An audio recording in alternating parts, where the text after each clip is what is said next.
I would like, first of all, to thank you guys for joining us to this meetup.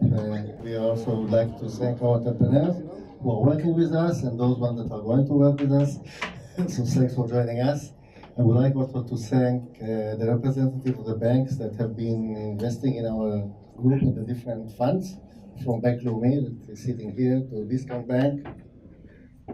Citi in the past, Citi was our anchor investor back in 2000, and definitely Scotiabank. So I believe it's a rare opportunity to really meet such a global bank and to hear their views on innovation. And so we have here Nacho Deschamps, who is heading the international operations of Scotiabank and all the digital transformation all around the world. So he has a lot of, I believe, experience in adapting innovation. He's actually turning around the whole bank. Thanks for joining us. And Nacho, you know, when we talk about innovation, innovation actually has to serve the strategic goals of the bank. So if you can tell us a little bit about your operations, maybe about your strategic goals, and where do you see innovation as a driver to achieve your strategic goals? Thank you, Avi, very much. I'm very pleased to be here with all of you. Let me, if you don't mind, share a little bit about myself. I'm Mexican. I was born in Mexico, and I was the CEO of the largest commercial bank in Mexico. And after that, I started a global career. I've been working in banks, and I would say in the last decade, leading different aspects of the digital transformation of banking. And very lucky that I've always had jobs where we work in both in emerging markets and in developed markets. And that's a tremendous opportunity for innovation. I joined Scotiabank 2 years ago with these two hats, international banking. Our bank is the most international bank in Canada. 30% of the earnings of the bank come from other countries, particularly what we call in America the Pacific Alliance countries, those countries that are on the Pacific side of Latin America, which are Mexico, Chile, Colombia, and Peru, together around 250 million people population. And I would say solid macroeconomic foundation, so there's a growing middle class and 29 years of age average. So of course, very, very attractive for the adoption of digital solutions. And on the other hand, Canada, which is our home country. So on the digital side, what we did is set up a global strategy with a team that we deployed in these 5 markets in what we call digital factories, with an aspiration to become a digital leader. I always say that to become a digital leader, you have to be humble. You have to understand that we are not leaders in customer experience. You guys are leaders, many of you, in customer experience because you've been able to solve one specific problem or two for consumers or small business or other type of solutions. In our case, we have a very complex regulated operation. It's a big challenge, but it's very important for us to become a digital leader. So we share with the market a 5-year strategy with 5 key targets, aspirational targets, I would say, to take the whole bank. This is a 24 million customer operation, 90,000 people.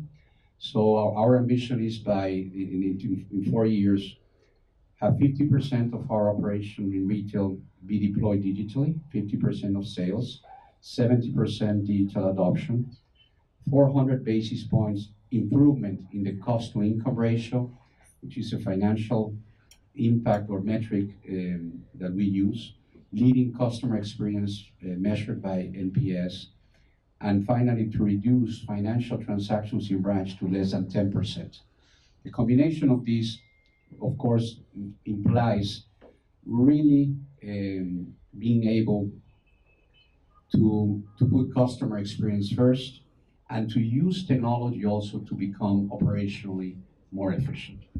Both things are key to us as part of this strategy. And to do that, we don't see ourselves solving this problem. It's really impossible. Already the value chain of finance, payments is a good example, has already been disrupted.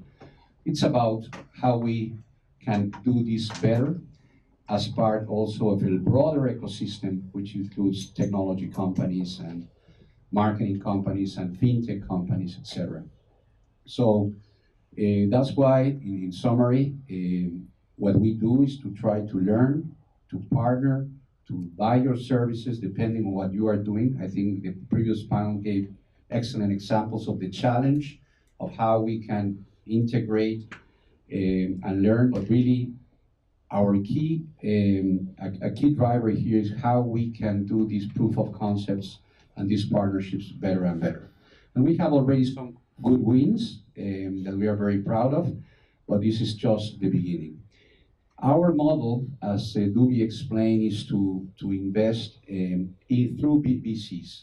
People like Avi and the team here would be very bad at investing, very bad at doing due diligence, very bad at mentoring these companies. They know how to do it.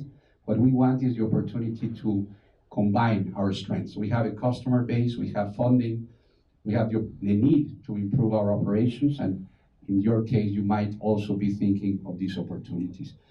And I want to introduce the most important element of our strategy, which is Henry.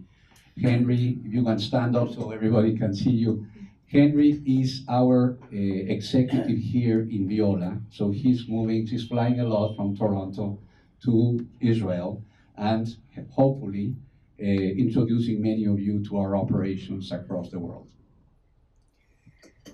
Nacho, what are your considerations on build versus buy? When you consider actually looking for an external solution, what will be the main criteria? Definitely something that you don't have, but then you have two options with such a huge organization. And then, what are the requirements for small, medium, large startup to actually service an organization like yourself? So I love the word cloud. That is changing totally the technology opportunity for banking. In the past, 10 years ago, Avi, 15 years ago, it was only, instead of cloud, mainframe. And you were condemned either to your competitive advantage or your competitive disadvantage. Today, we are doing, as other financial institutions, building a layer of APIs internally, more internally initially, as a marketplace, which eventually will help us work much closer with the broader ecosystem. But definitely today, the biggest impact that has already happened is talent. If you go to the bank today, the talent that is leading the bank, there are many more people that are knowledgeable in new technologies, knowledgeable in data, in analytics. These digital factories, it is really an ecosystem that allows us to bring these type of skills. So that is the first impact. The second is now we have technology partners that don't tell me like they did 10 years ago, oh no, we can do it better. Absolutely, that we will lose our time. And maybe they were right, because if you think of the mainframe and the legacy system, it was very complicated to adapt to an external system. Today, that is changing, and we are totally open. And if we are here, and we are already doing some technology integrations on cyber and on fraud, other areas, we really are very open to either acquire or partner, and sometimes, of course, build too. So, and second question. The second question is very important. In a large organization, what I learned in my previous life, my previous experience, it is not about investing. And investing is a very important role. We are attracted also by the opportunity of this industry. It's about connectivity. So really, I really mean what I said about Henry. We really believe that the model of putting a senior executive in each of the core markets where innovation is happening, that has the ability to open doors, to talk to any CEO in any of the countries where we operate, or where, with our top executives in technology, or in AML, or in compliance, or in any of the areas that are involved in any proof of concept or in a partnership, is absolutely critical. So that's the way we are able, even when we're very large and slow in many aspects, to connect that company with companies that are relatively small, and it will be very difficult for a fintech company to collaborate with us without this operating model of the digital factories and executives in residence with our VC partners, like Henry in the case of Viola. I saw you today, watching many presentations of companies, and I believe you liked most of them, but not all of them actually fit the requirement to service you. So what are the basics for a company to be able not just to have an innovative solution, but also to be a partner for Scotiabank? I believe it's more on our side, Avi. A bank of this size or any large company has a big need of prioritization. So there are many things we need to do, but we need to have either customer impact or business impact. So what we try to do is to align our areas of concern, our priority areas, with the fintech companies or technology companies that can help us either build this solution faster or expand it in a better way. And that's what we are doing here and trying to do across the group. Can you please share a success story, not with an Israeli company, and its impact on the business? Sure. Well, let me share one that I'm very excited about that is happening in Chile. Chile is in the south, very, very south of South America.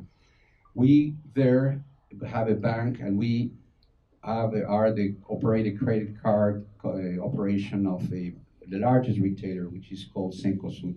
So this is a great story of a Canadian AI company called Integrate AI, and they are working with the data of the retailer, with our digital factory there, and we are improving significantly. We already are beyond the proof of concept. We are scaling that solution to offer credit cards to this customer base with much higher conversion rates. So that's a good example of what we are trying to do, and why for us global connectivity, these teams that are deployed in different markets but are part of the same organization and share best practices for us is very important. Maybe an unrelated, but I believe a very hot topic, is your distribution channels and partnering with non-banking entities, retailers and other telcos and other. Can you share some stories or some use cases that you have done that around the world? Well, we don't have a lot of partnerships with telcos, but we do a lot of business with cinema companies. In Canada, there's a very important brand that is called Scene, and we are also doing very interesting marketing AI solutions are related to that brand. Second, retailers, I mentioned one, Cencosud. Airline companies, we are also, especially for digital sales, we are making a lot of progress with airlines that also have the incentive to move their sales process to digital.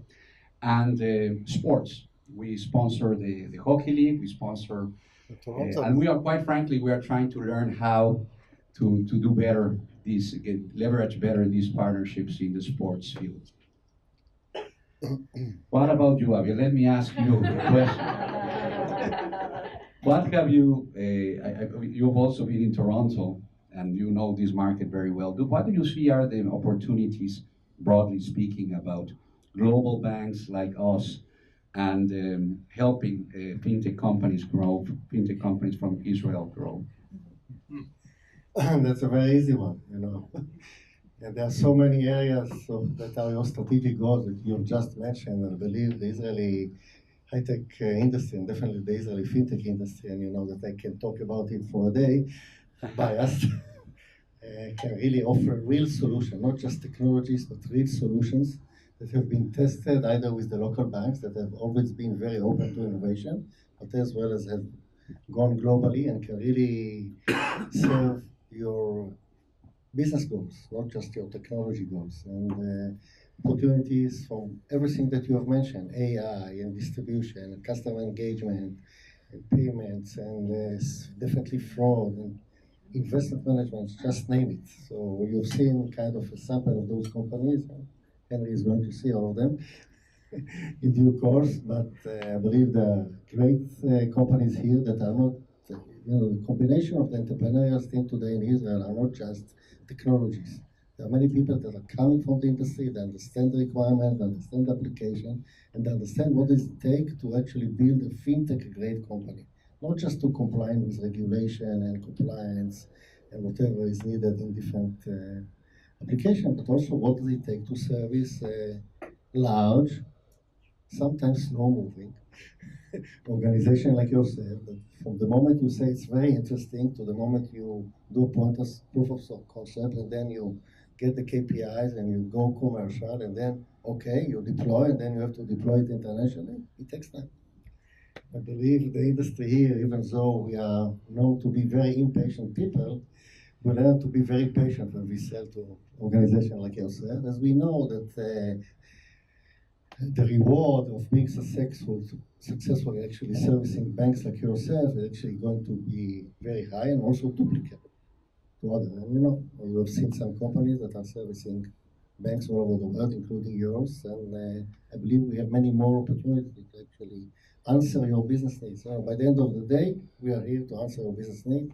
We have great innovation, but that's not the issue. The issue is that we have developed a very, very mature industry here that can really service demanding organizations like yourself. So I will invite all of you to consider, we've talked a lot with some of you these days, maybe we can be a door to explore Latin America. What we're seeing in the US fintech industry is that a lot of these models are right now being adapted and tested for these Latin American markets, which are relatively large, in some cases with good success. So that's what I mentioned at the beginning, our ability to connect innovation growth both in Canada and in these Latin American markets. Let me share another exciting example, and it was very tough to go through the regulatory process, the AML compliance. We started with a proof of concept with a company in Mexico called Confio with K. They are, originally the founder is a mathematician from MIT, very talented team. They developed a small business lending operation that is using data from basically the IRS, because in Mexico and several Latin American countries, it's mandatory for all companies, even the smallest, to pay online taxes. So he was able to develop algorithms. And first, the proof of concept, as somebody said before, it was exciting, but small. Now we are using it to originate small business loan. And we are also acquiring portfolios at a small scale because we really want to really see the risk, the credit losses and the risk experience of these portfolios. He had to go through a very tough process which we cannot avoid. Part of this problem is the banks, part is the regulation. We have no second type of regulation for fintech, except in some countries. Actually, I'm sure he's very happy. I'm going to see him next week in Mexico because the fintech law was approved last week by Congress. And it's a little bit inspired to the following the UK experience. This will allow us to really manage sandbox or pilots with a lighter regulation initially. So we hope this happens gradually in more countries to make also our job easier to collaborate. Thank you. Questions from the audience? Yes, please. Speak up. Yes. Okay. I'm from Toronto, Canada, by the way. Oh. SIM card was a great idea. I loved it. That was a good innovation. I know that for those that have never been to Canada, people probably don't know that other than English, there's 155 different languages that people speak in Toronto other than English. So the fact that things are online is obviously a great idea. I don't know how many languages you guys support online. I'm sure there's a lot. Uh, you can, Officially three. three, okay. So English, French, and Spanish? Yes. Okay, that's my guess. I'm just wondering, what in the future does Scotiabank plan on doing to maybe eliminate cash? Is there any way of doing that? I know there's obviously blockchain we're talking about, and people are doing these stories with Bitcoin and so on, which is not what banks want to get into.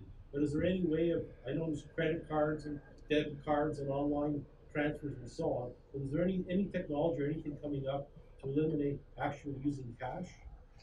Well, that's a great question. I think these are cash economies. Most of them are, except Chile. Chile is probably more digital than Canada. Very much a developed country from that aspect. What has been more efficient is what regulators have. It's an innovation that they call correspondent banking. I don't know if it exists here in Israel. Basically, given the low level of banking penetration, allows merchants to act as correspondent banks for basic transactions. So this has been the revolution of the mobile, and cashing in and cashing out in merchants, especially convenience stores that are very prevalent. And this is allowing to offer, they have developed for AML a regulation of what regulators call a simplified account. As long as you're managing a low balance and payments are also small, you don't have to go, and basically you can open these mobile accounts fully online with only an ID. So that's helping a lot to reduce cash. But our job is not technology, it's culture. It's a cultural change, first internally, because our employees also we were all trained to serve our customers in a very different way. And of course, the mindset of our consumers is evolving, but it's hard to move quickly. Our advantage, again, is the relatively young population that we have in these markets. Now, to your comment about Canada, it's interesting that we are 186 years old, Scotiabank, which is older than the country of Canada, which is 151. So this, why I mentioned this is because anything we want to do that is going to really leverage the best opportunity the financial industry has had ever, in my view, which is to make financial services part of everyday life in an easy, contextual, safe way. That requires really a long-term investment, especially in these countries that are emerging markets and require a lot of effort to evolve. Maybe some promo about Scotiabank. First of all, the ROE, return on equity, is 15%. So if you compare that to the Israeli banks, there's still room for improvement. Come on. It's okay to set the goals. But I believe it's a rare opportunity for us as the Israeli high-tech industry actually to tap onto the emerging market. Those markets, the Latin American markets that they are operating in, and very successfully, they do some leapfrogs. They have the disadvantage of being unbanked to a certain extent, but they also have the advantage for us actually to do leapfrog in terms that they are not tied with incumbent solutions. So for us, it can be a great opportunity partnering with Scotia actually to start tapping into this market that, being in these industries for so many years have been neglected to a certain extent. So just a small promo for Scotia. Yes. In some of the other emerging market continents, we hear about leapfrogs already happening. So in China, they have the biggest mobile net banking market in the world. In India, demonetization is leading to the disappearance of cash. In Africa, you have M-Pesa, which for years now has been doing mobile banking and lending and other platforms as well. We don't hear quite as much about that in Latin America. So I'm wondering if there are any learnings that you guys are trying to take from other emerging market continents to apply to Latin America. So that's a great question. I've talked to our regulators about the Indian example, and I try to convince them to do mandatory accounts to all the population, but so far I have been unable to convince them. So the reality is Latin America is an emerging market, but relatively developed. So the strategy behind digitalization and eliminating cash has a lot to do with open architecture in terms of connectivity of all the investment that is there, merchants, ATMs, contact centers, now digital that is evolving.